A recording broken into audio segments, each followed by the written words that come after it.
Good morning అండి. Time 5:30 అవుతుంది. ఇప్పుడు మేము టెంపుల్కి వెళ్తున్నాము. ఈ ఉగాది మొదటగా టెంపుల్లో స్టార్ట్ చేస్తున్నాము.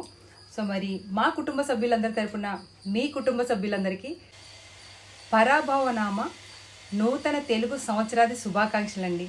మీ అందరికీ కూడా ఉగాది శుభాకాంక్షలండి. కొత్త సంవత్సరంలో మీరు అనుకున్న పనులన్నీ కూడా మొదలుపెట్టి సక్సెస్ఫుల్గా ముందుకు సాగాలని మనస్ఫూర్తిగా కోరుకుంటున్నాం. మీ సేవ మేడం ఛానల్, మీ సేవ మేడం. సో మరి మాలాగే మీరు కూడా కుటుంబ సభ్యులందరితోని కూడా ఈ ఉగాదిని ఎంతో సంతోషంగా జరుపుకుంటారని మనస్ఫూర్తిగా కోరుకుంటానండి. ఇదండి, మేము వెళ్ళేసరికి 5:30 అయింది. అసలైతే ఈరోజు 5 గంటలకు వెళ్ళిపోవాలని ప్లానింగ్ మాట. కానీ నేను లేగిస్తాను, మా అమ్మగారు లేచిపోతారు, కానీ మిగతా వాళ్ళందరూ కూడా అనుకొని లేచేసరికి టైం అయిపోతుంది కదండి. సో మా అయితే ఉగాది ఇలా అయిపోయింది. ఎప్పుడు దేవుడి గుడిలో స్టార్ట్ చేయాలని ఈసారి అనిపించిందండి మనసుకి. సో అలాగే అయింది. అక్కడ కూడా సుప్రభాత సేవ అయింది. సుప్రభాత సేవ తర్వాత అది అర్చకులందరూ కలిసి వేద మంత్రాలతో అక్కడ పూజది చేశారు.